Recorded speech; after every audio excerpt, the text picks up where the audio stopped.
Hey guys, it's Mike. I'm going to take some time tonight and to answer a question that I was looking to answer and present in a larger piece of work where I'm going to present some of the miscellaneous material that I have about the McCartney conspiracy, Paul is dead, that I felt maybe I touched on in interviews, but I really didn't have the time to go into great depth, and also to present a lot of the video evidence that I have that Paul was replaced.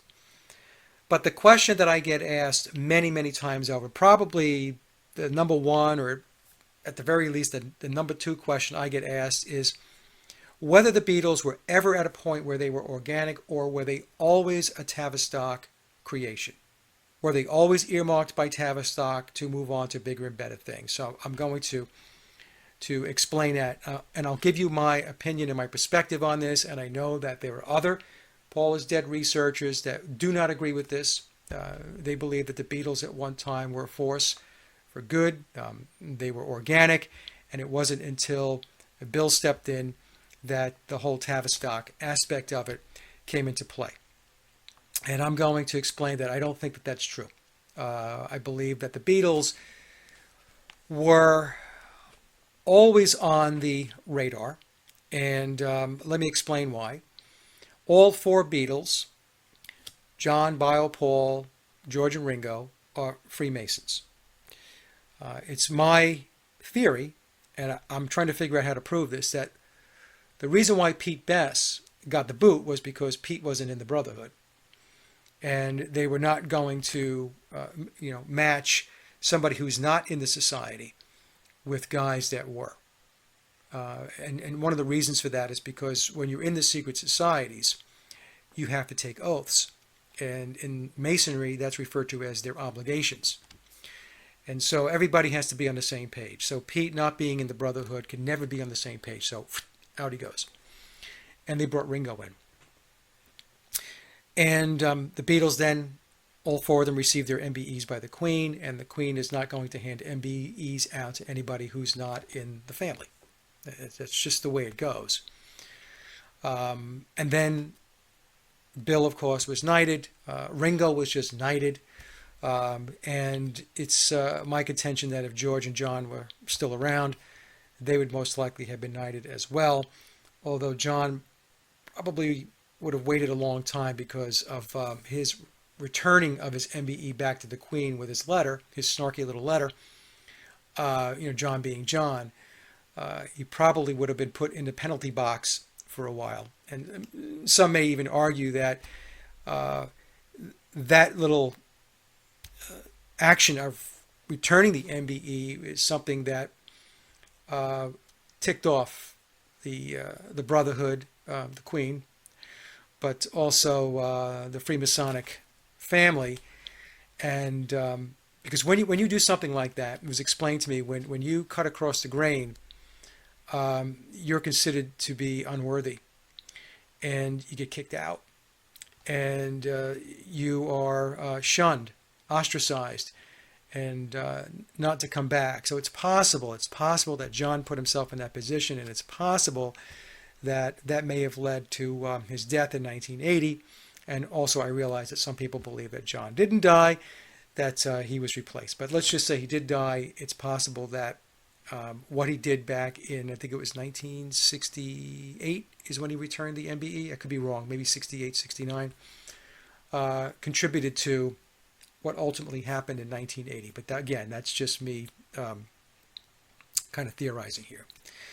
Now, the way this works is, as we know, based upon the research I've done and all the work that Mark Devlin's done, Mark has done incredible work on this, that the music industry and the entertainment industry is completely controlled.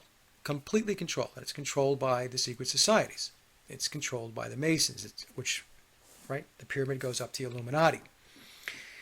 And so what they do is they put their feelers out, and they are watching and taking a look at the talent that's out there.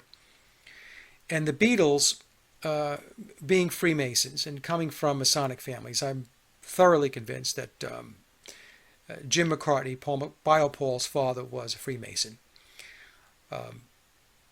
They were in that pool of resource. So we had all these bands that were around back in the early 1960s, and they were playing, the dives out in London and the Cavern and out in Germany and so on.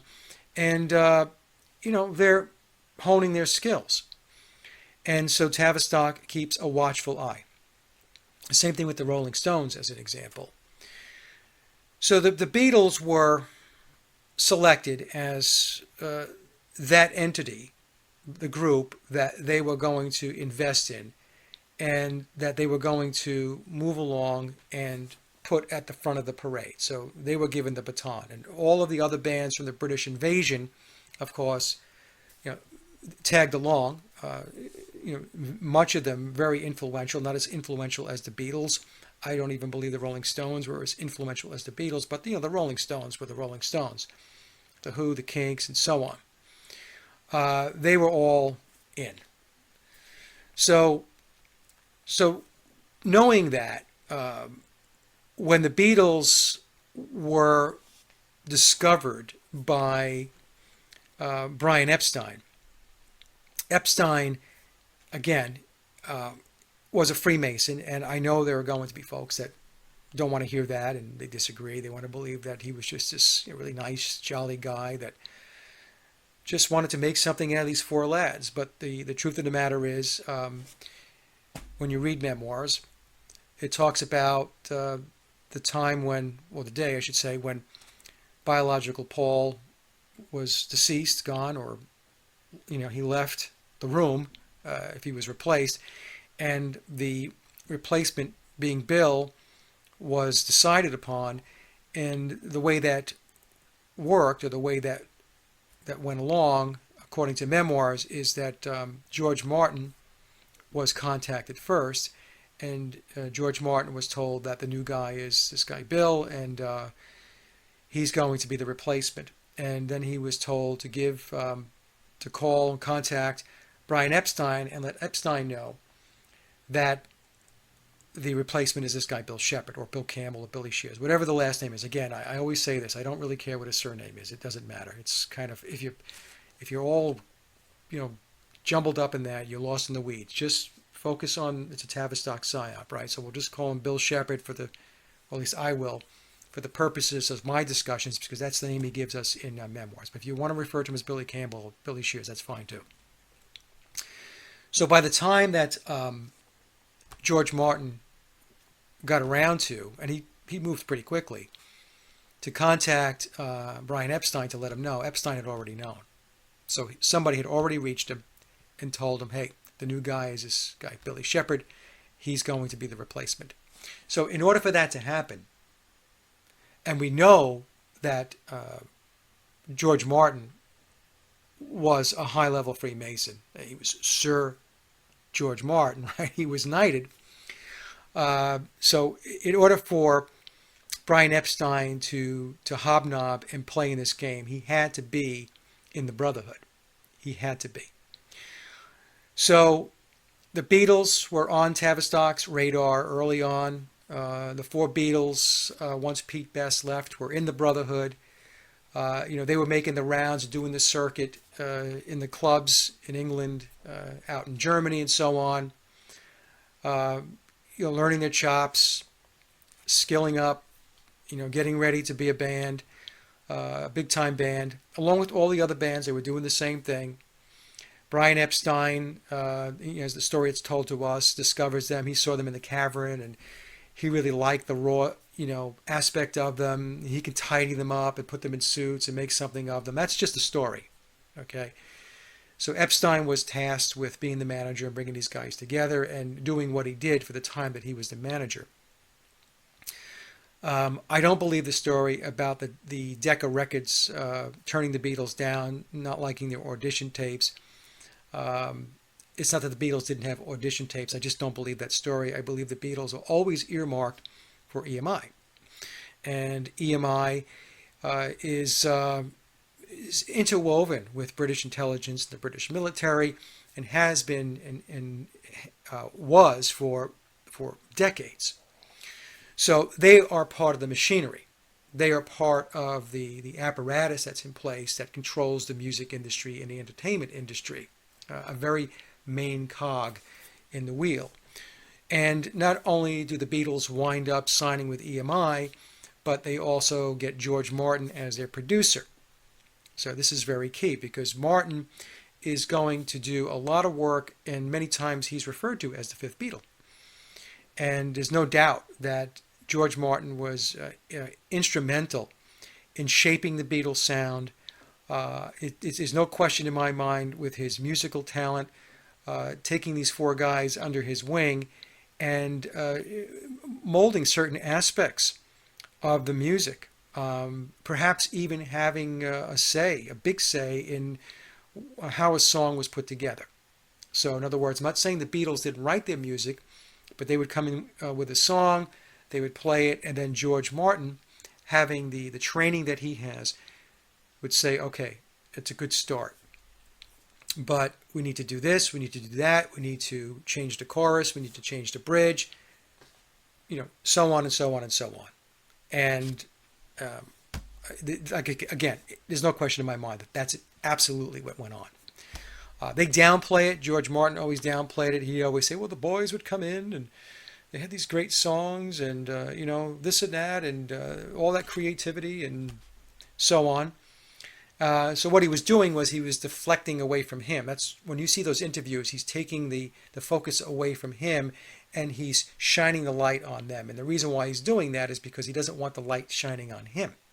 He wants the light away from him, so he's going to shine it onto the four lads. So I believe that the Beatles from the very beginning were not organic. We could say that maybe prior to signing with EMI, they were organic in the sense that they probably didn't know at the time that they were being pegged for bigger and better things. And but once they were discovered by Brian Epstein, the organic aspect of it was over. They were controlled. And somebody, I don't say somebody, but some people will point to the fact that the music was very different. It was very upbeat. It was about love and boys and girls and boys and so on, and it was.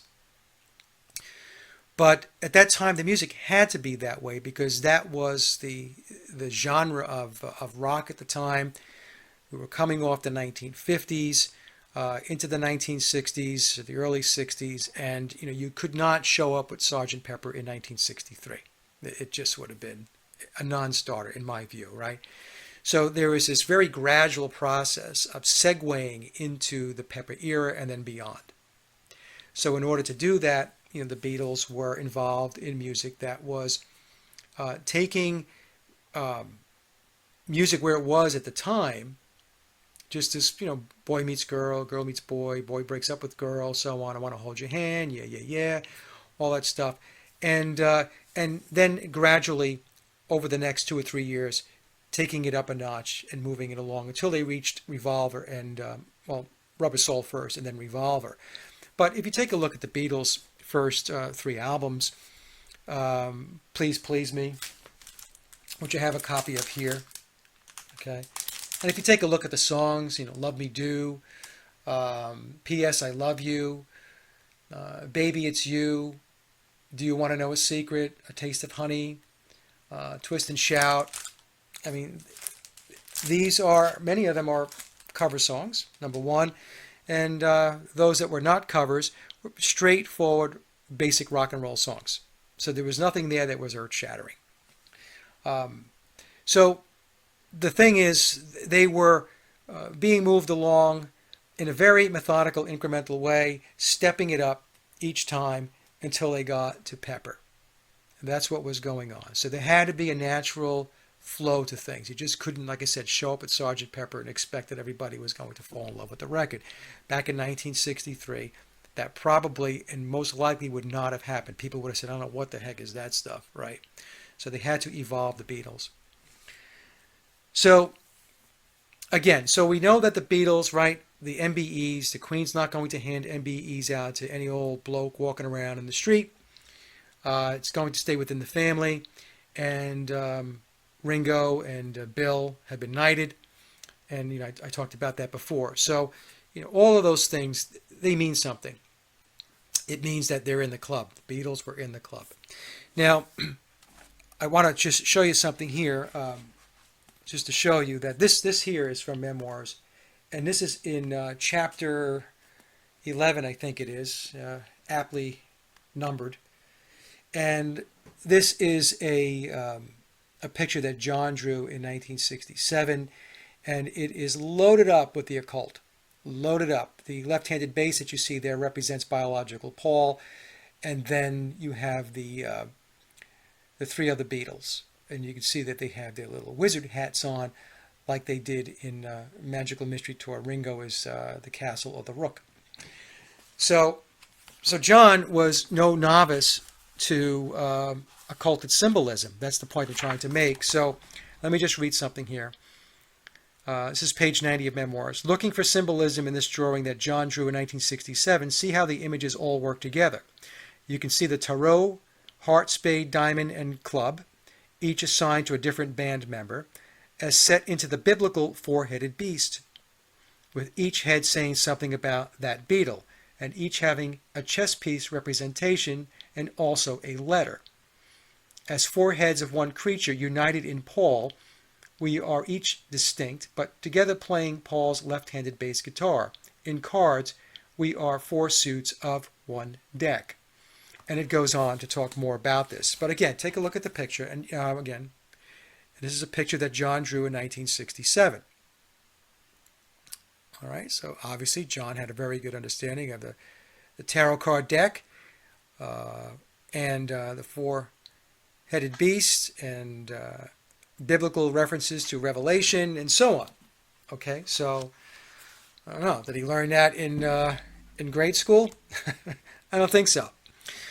All right, so I mean that's one piece that I want to show you. Also, there's I'll get to that later. Let me just show you a couple of other things. All right, so we have these are copies of my albums, and these are, I think most of them are originals. Actually, this one is a Parlophone black and gold. The black and gold label, and black and gold is occulted. Okay, it refers to alchemy, and so you have this is what it's referred to as the Parlophone black and gold. I see they got the. Can you see that? Okay. So this album was released on March 22nd, 1963. So again, 3/22. It's 66. So we just start with the release of Please Please Me. And then we move to the second album, and this is the UK version. This is the yellow and gold label of Parlophone. And you can see here we've got the Beatles with the one-eye symbolism. Okay, we see this all the time. I mean, you see pictures of the artists and the entertainers and the musicians doing this all the time, right? One-eyed symbolism. That's what that is. And you can see it's also black and white, which represents duality. So we could say that maybe the Beatles themselves were unaware of this, and it could very well be that they weren't. But you could see the influences, starting with Please Please Me, the release on March 22nd, 66, and then here's second album with the Beatles, and you have the whole one-eye symbolism and the black and white duality theme going. I just selected some of these. There's other clues on other albums, but I'll take you through this. Here's a UK version of Help. Okay, and the signs that they're making with their hands are these are symbols, Aleister Crowley symbols from his rituals. Whenever he would work on his progress through his degrees. Right, that's my understanding. I have to go back. I have information on this. I'm doing this off the top of my head. So you can actually look up on the internet. You could type in Aleister Crowley and the Beatles' Help album, and you're going to see Crowley's positioning like this. So that's what made it onto the Help album. I remember when I was a kid, when we asked what they were doing, they said, "Oh, they're spelling out help." And I just took it. I didn't know as a kid, But also here we have this is Paul. Okay, So the way it was explained to me is, we have Crowley symbol, Crowley symbol, Crowley symbol. This is a K. Okay? K. Crowley, whenever he referenced his magic, it wasn't M-A-G-I-C, it was M-A-G-I-C-K. K. And who's the K? It's Paul. Paul's the K in magic. So, and the reason why Crowley did that was to differentiate his magic from others who were involved in magic. And we're not talking about like card tricks and pulling rabbits out of hats. Okay? So, here you go.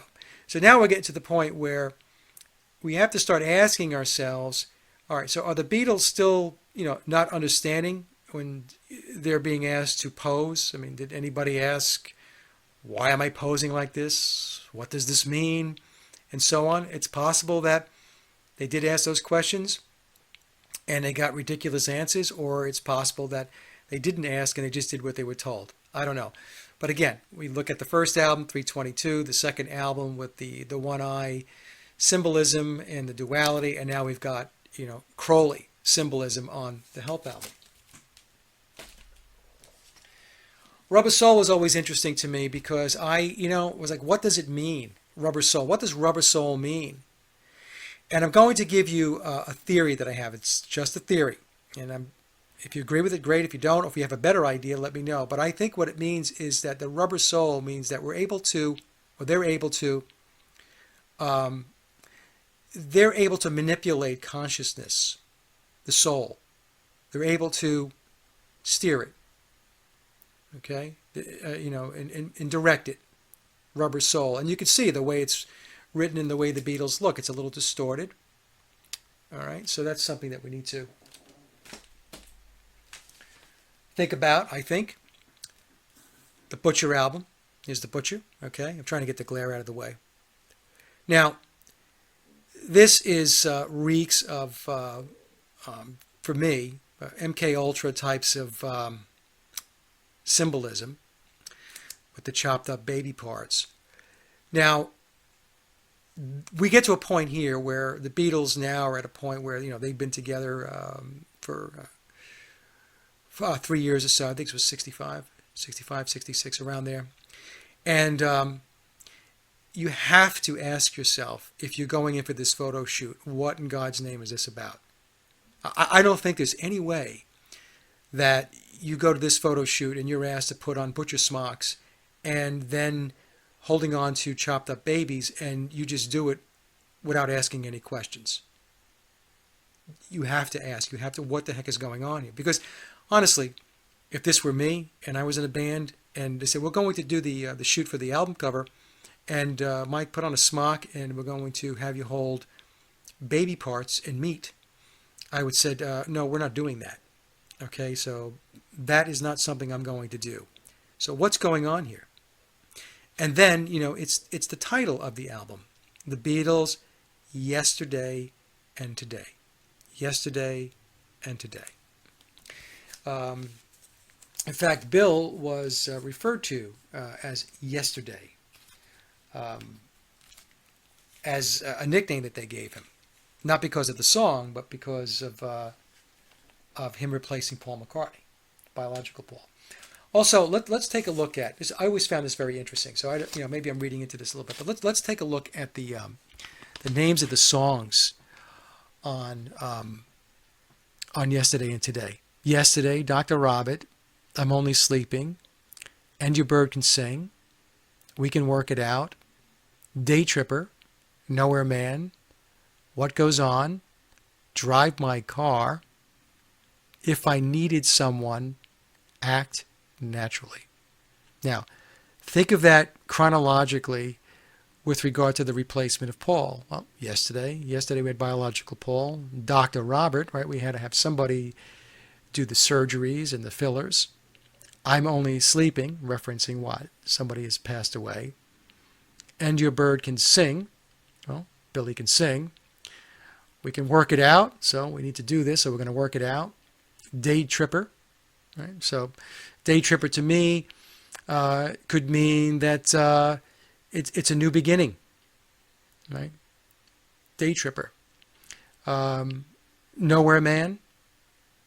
right? Really kind of self-explanatory. What goes on, right? Drive my car, obviously. If I needed someone, and that can mean if I needed, biological Paul, if we needed Bill, if we needed the rest of the Beatles to come together to keep the band together.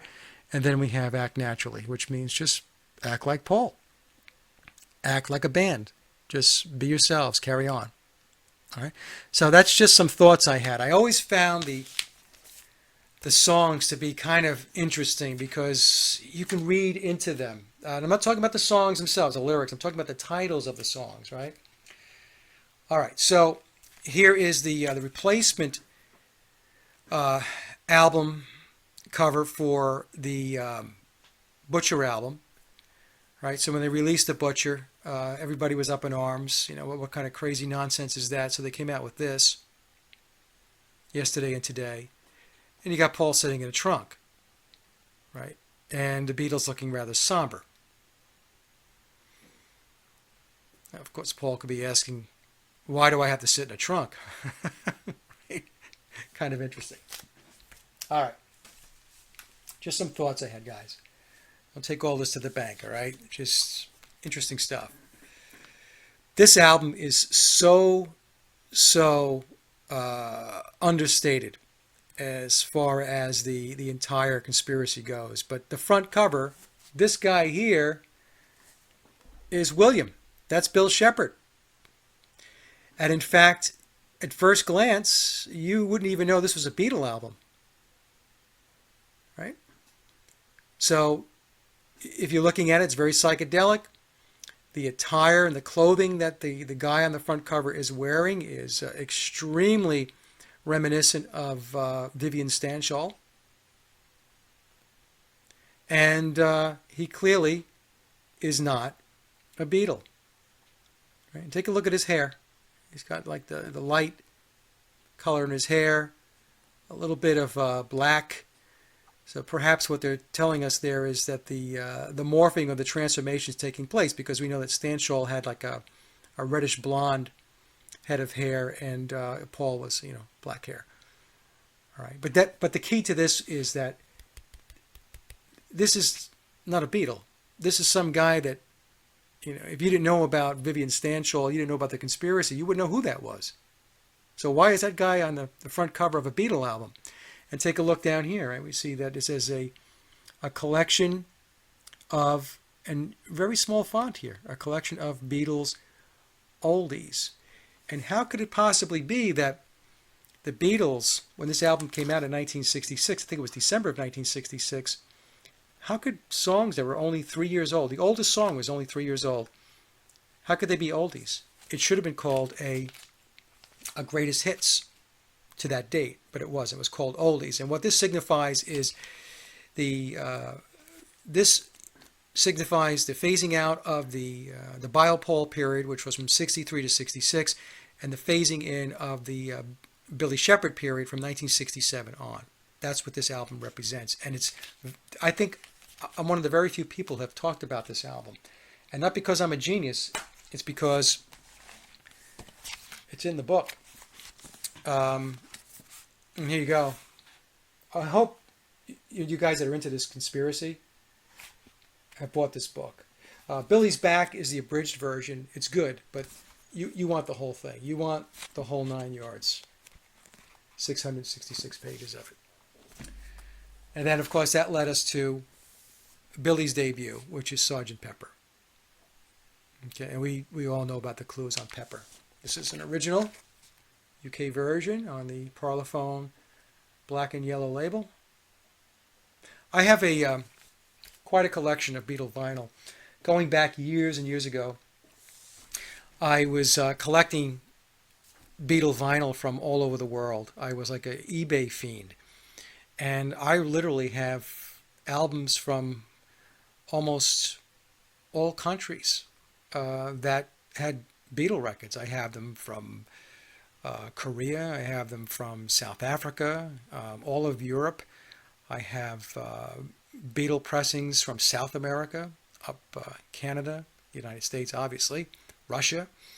So I really have quite a collection. I'm very proud of the collection as well. All of the albums are in great condition, very playable. Some of them are almost like new, pristine. So, and that was over a course of many years that I was collecting the albums. In fact, I have a pressing of McCartney's, well, Bill's first album called McCartney when he left the Beatles. And on the dead wax before the label, there's coding there. And so I know how to read the coding. And that was one of the first runs, the copy that I have of his first solo album. And I have that down below. Another book that I found very interesting is this book here. Okay, this book is A Day in the Life, and it's written by a guy by the name of L. John Perkins. And L. John Perkins is a nuclear scientist. It is fiction. It says here it's fiction. But it's a very, very interesting book. It was released in 2005. And let me just read you a little something about Mr. Perkins so you can get an idea of why this is a bit strange.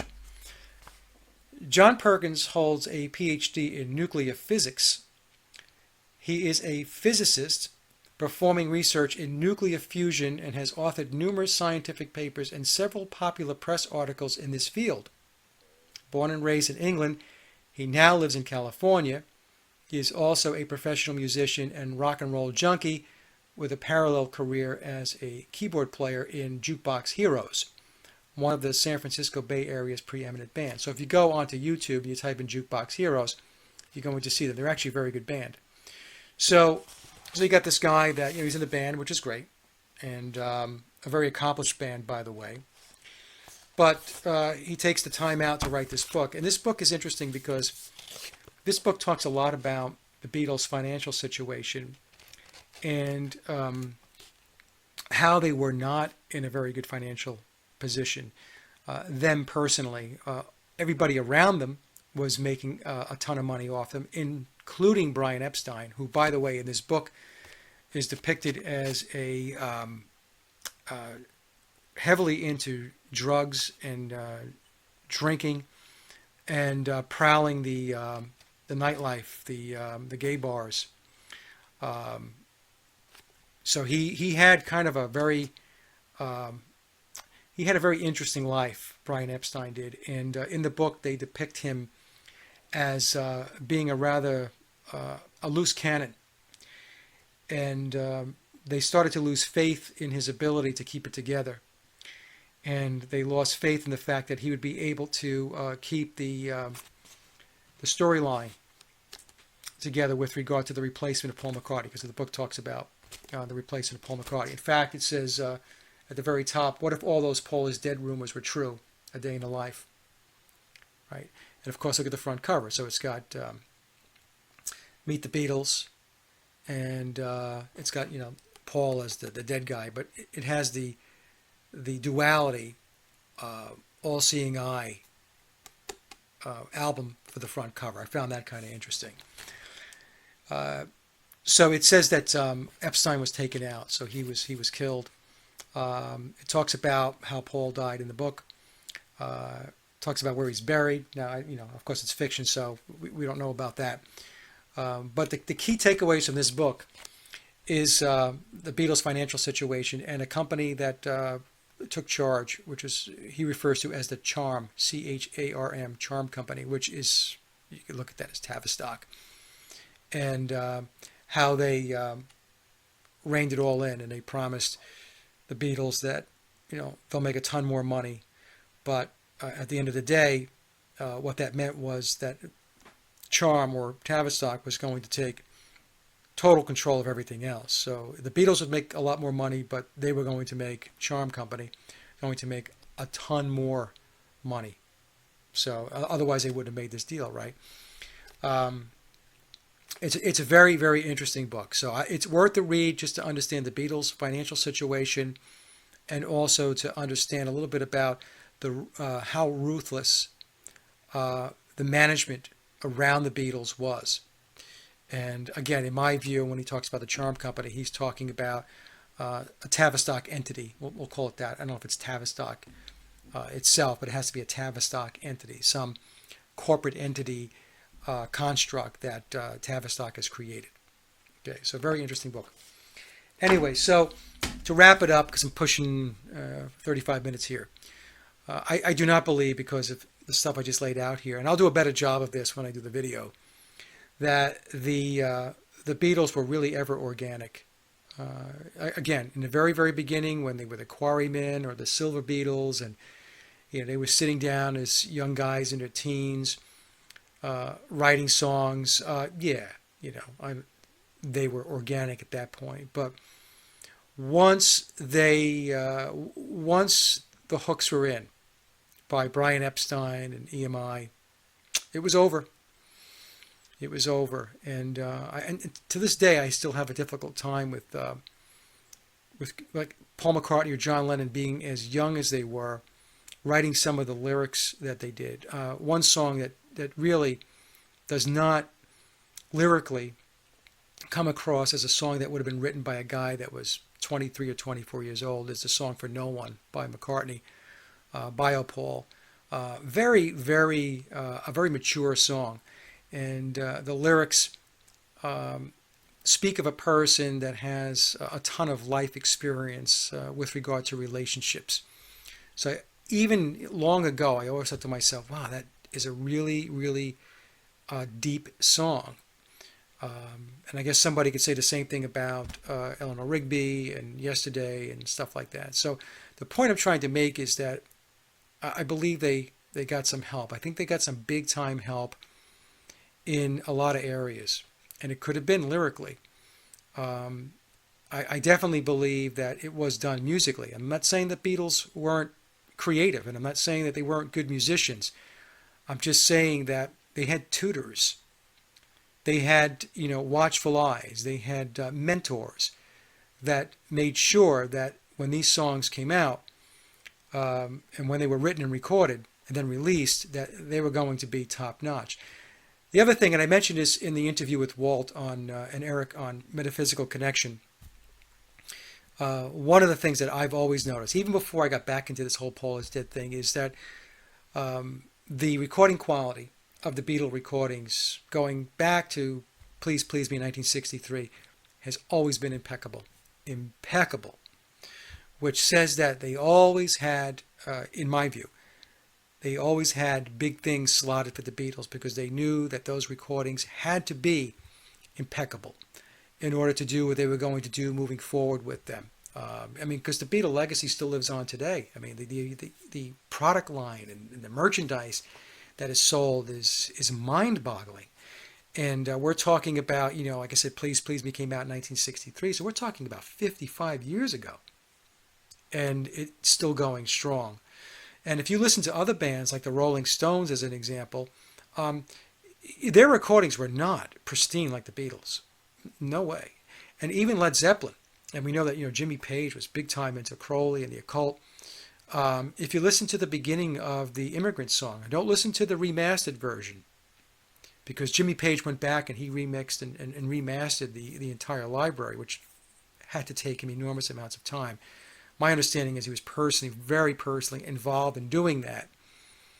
But if you listen to the original version, if you have an original LP, listen to the Immigrant Song. Listen to the beginning of it. The amount of tape hiss is just unbelievable.